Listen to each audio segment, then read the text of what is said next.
Happy Thursday, everyone. Welcome back to Mediocre MTG. This week, after last week, I did three Theros and three Born of the God packs.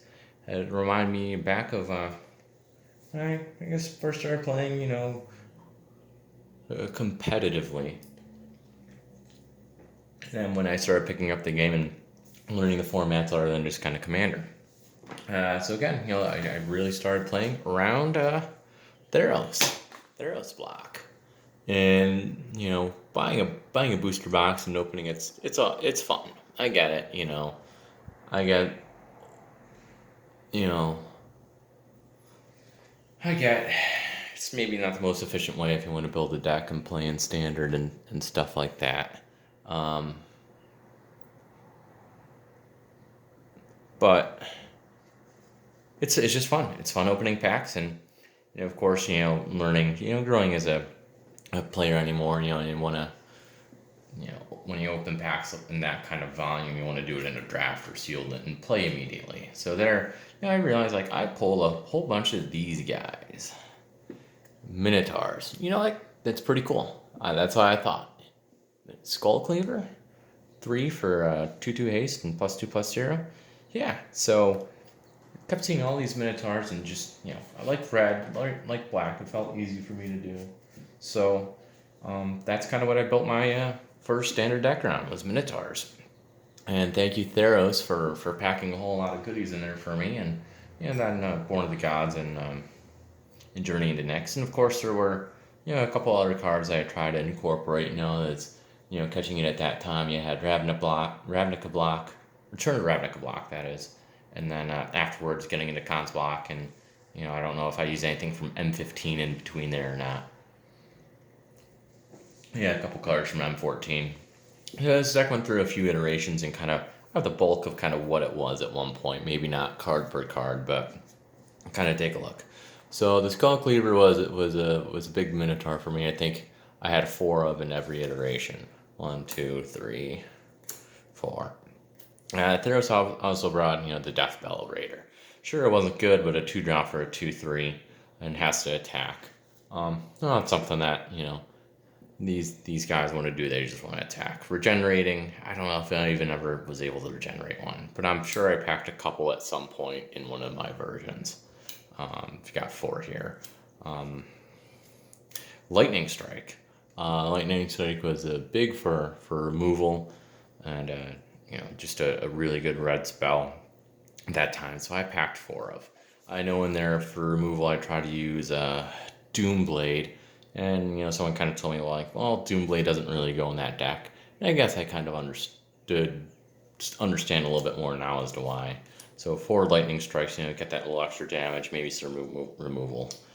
Funny story, I did win. I don't know. I was playing like mono black, which was a big deck at the time, and opponent was down to like 5 life, and I had 3 cards in hand. I remember he went to Thoughtseize me. So upon casting Thoughtseize, I lightning strike, so I hit him for 3, and then he got himself for 2. So that was fun. Ragewood Shaman, the rare for Minotaurs, the Lord giving other ones +1/+1 and trample. The double red was never too much of an issue to cast for me. You'll see I do play black. So those guys, of course I opened up a couple or was given a couple, maybe here, there, one to help my deck out. I thought it was cool. Fanatic Mogus, especially with all these, red Minotaurs, the devotion was pretty cool. A little bit bigger of a Minotaur, and, with some buffs, it could be alright. He wasn't really a game changer for me, but I don't think I ever packed a full 4. And then the other big Minotaur from Theros was the Kragma Warcaller, giving haste and +2/+0 upon attacking. A little bit of a high cost, but as you'll see, Born of the Gods ends up helping with that. So I'm sure I played 4 at one point. I only have 2 in here. I'm not going to explain why these are in certain goofy sleeves, maybe someday. Dragon Mantle, nice little cantrip enchantment, get you, able to help you draw a card, which, red is awful at. And then giving fire breathing. So that I like that card a lot. That helped out. It's not like I ever did great with that deck. Maybe on a good night in, FNM, I'd go like a 2-2-1 or a 2-3. It'd be more of a 1-4 or something like that. Magma Jet. So this card, another good removal, and with the scry, not necessarily removal, but direct damage, to a creature player. This card got me in trouble. I did a PPTQ or something as one of our friends' first time judging, and I'm playing, essentially this deck, Minotaurs, which has no business in one of those, but of course I'm going to do it just for fun. So he comes over and asks to see my deck. I'm like, okay, hand it to him. Like, oh, great, what I do. And the Magma Jet, when I was writing down all the cards on paper, I only wrote Magma. There were 2 cards in that standard session season that had Magma in it as the first word. So because I did not finish and put Jet, and I got a match loss. I lost 1 in that match, so I guess it was a game loss. So it was kind of awkward. I like Magma Jet, scrying, because at some points, my decks either tend to be mana flooded or, not enough. I just kind of the luck of mana or disluck of mana. Going to Born of the Gods, Ragemonger. That's what makes I can't think of the card. Who was it? Made Kragma Warcaller worth it. If you can drop this guy, drop a couple, 1 cost 3. If you get it, you're able to drop a second one. It's costing you 1 mana. And then you can throw a Ragewood Shaman out there for 1. The Warcaller comes down to 3 of anything. So this guy was pretty cool. I liked him a lot. I'm sure I played 4 of them. When I got him.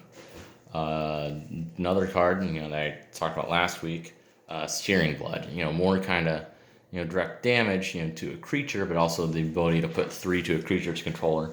Really wanted to make it work, but there weren't too many creatures with toughness 2 or less. So as much as I tried to play this, it really wasn't super beneficial. Had I had this in my hand or had 2 in my hand, get to the second turn, could possibly remove. There was an elf. I don't remember the elf. There's a green card, but I liked Searing Blood. I wanted it to work better for me. I think I kept forcing it when I probably could have found something else better. Fellhide Brawler, I'm sure, was probably in some early incarnation. The 2/2 for 2 really wasn't huge for me.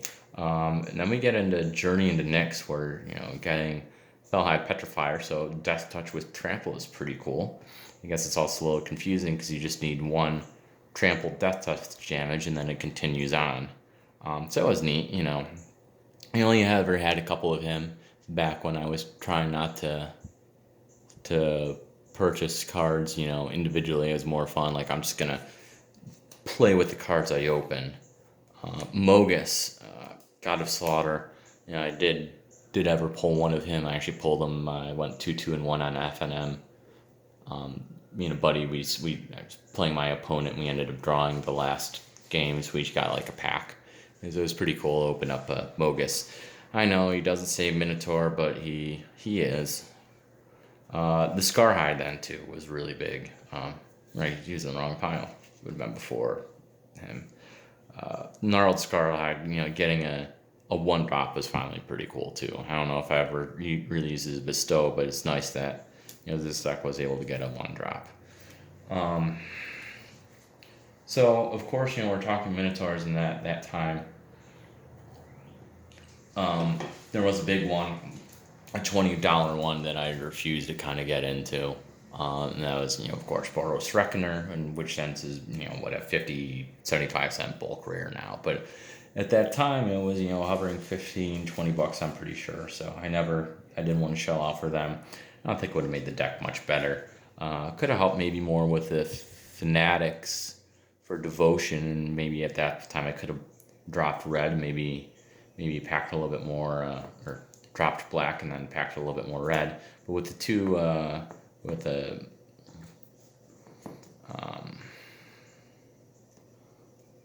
can't think. Gonna go back in my pile with Ragemonger and Kragma Warcaller. Really didn't want to drop black. I know you can cast them for triple red, but lands, it was pretty much all mountains and swamps. I did have a couple Temple of Malices, including a foil one. So I did have those. I have two of those. And then when cons came out, I was able to get the black red lands that now is escaping my land that comes in tapped and gains you life. So I did have four of those. Help for mana fixing, sure. It never this isn't even a mediocre deck. This is goofy. I'd win a couple games here and there, and when I did win one, I'd feel happy.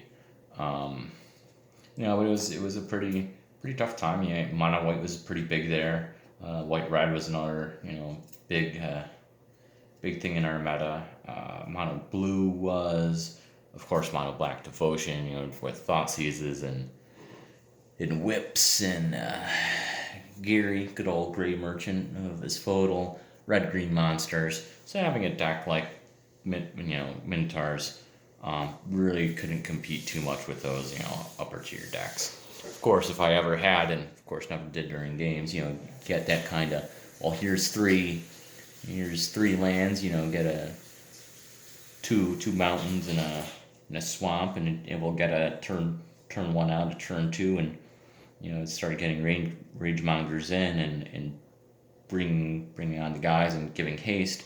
You could deal a lot of damage by turn 4 or 5, but of course I'd never be that fortuitous to get the type of starting hands that I would sit there and goldfish by myself.